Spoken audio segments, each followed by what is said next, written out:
Hello everyone, welcome back to my channel. तो दोस्तों, स्वागत है आप सबका हमारे चैनल पर, जहां हम बातें करते हैं फैशन, ब्यूटी, लाइफस्टाइल, पूजा पाठ से जुड़े हुए ऑल इन टॉपिक पर।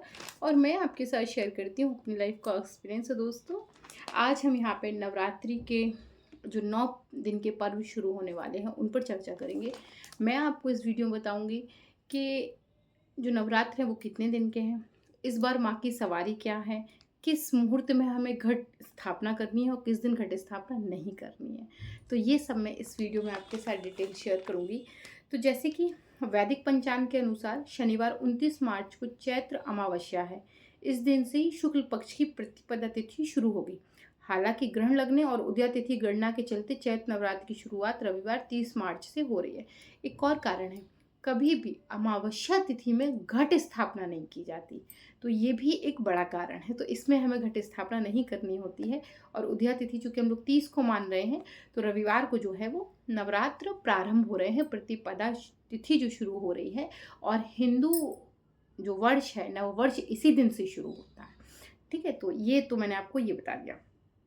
अब शुक्ल पक्ष की प्रतिपदा तिथि 30 मार्च को दोपहर 12:49 पर समाप्त भी हो जाएगी। प्रतिपदा तिथि समाप्त हो जाएगी और इसी के अंदर आप जो है चाहे तो घट स्थापना अपनी कर सकते हैं। तो घट स्थापना की जो शुभ मुहूर्त हैं उनको हम आगे चलते हैं। तो जैसे कि मैंने आपको बताया, ज्योतिषों की माने तो अनुसार 30 मार्च को कलश स्थापना के लिए 2 शुभ मुहूर्त हैं। 30 मार्च को घट स्थापना सुबह 6:13 से लेकर 10:22 के मध्य कर सकते हैं। इसके बाद आप अभिजीत मुहूर्त में भी कलश की स्थापना कर सकते हैं और ये शुभ भी रहेगा। तो आप चाहे तो इधर कर लें, नहीं तो अगर आपको किसी कारणवश अगर आप देर हो रही है, आप सुबह में नहीं कर पा रहे हैं, तो आपको एक मुहूर्त शाम को भी मिल जा रहा है। तो आप उसमें भी शाम में भी जो है वो घट स्थापना कर सकते हैं। लेकिन वो मुहूर्त थोड़ा सा छोटा ही रहेगा, 15 मिनट का, तो आप कर नहीं पाएंगे। तो बेहतर है कि आप सुबह में ही जो है घट स्थापना कर लें। और यही सर्वोत्तम है, सर्वोत्तम यही है कि आप सुबह में ही कर लें। 6 बजे से शुरू होगा और 10 बजे के करीब आपका जो है वो समाप्त होने के लिए है, 10:13 पर। तो 10 बजे के अंदर अंदर आप आराम से अपनी घट स्थापना, कलश स्थापना, पूजा पाठ सुबह में ही, मॉर्निंग में ही निपटा लेंगे।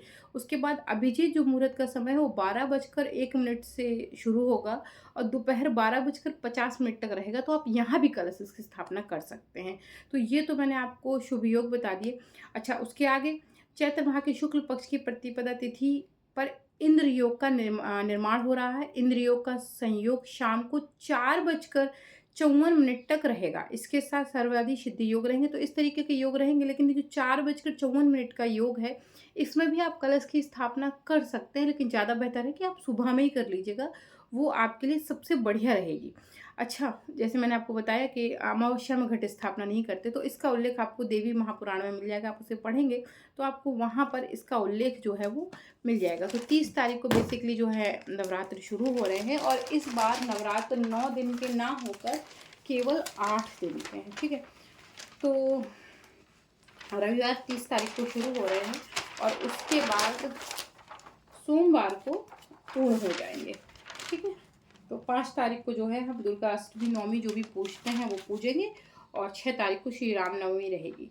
तो इस तरीके से इस बार केवल 8 दिन के ही नवरात्र हैं। एक दिन की, जैसे कि अमावस्या प्रतिपदा में ही तिथि हानि हो रही है, तो उस वजह से आपके नवरात्र जो है वो केवल 8 दिन के हैं। अब हम बात करते हैं माँ की सवारी की। माँ किस वाहन पे आ रही हैं। तो देवी भागवत महापुराण के अनुसार देवी माँ इस बार इतवार को आ रही हैं और सोमवार को जा रही हैं। तो आना जाना दोनों हाथी पर है। बहुत शुभ माना जाता है, सुख समृद्धि से भरा होता है। इस वर्ष ये कहा जाता है कि चूंकि गज पर आ रही हैं तो बारिश खूब होगी। तो बारिश की संभावनाएं बहुत ज़्यादा हैं। देश में सुख शांति रहेगी, चैन रहेगा और घर में सुख समृद्धि ऐश्वर्य बढ़ेंगे। बस आप विधान से पूजा का ध्यान रखें, विधि विधि के साथ पूजा करें। मैंने सभी विधि आपके साथ शेयर किए रखी हैं, जैसे कि बेसिकली आप स्नान इत्यादि कर लें और उसके बाद चौखट का पूजन करें, दहलीज का पूजन करें, उसके बाद गणेश पूजन करके आप अपने नवरात्र की घट स्थापना, दुर्गा माँ की स्थापना को जो है वो स्टार्ट करें। तो सभी वीडियो हमारे चैनल पर डिटेल में अपलोड है। जो भी आपके बेसिक से बेसिक समस्याएं, सबकी हमने डिटेल में एक एक वीडियो बना रखी है।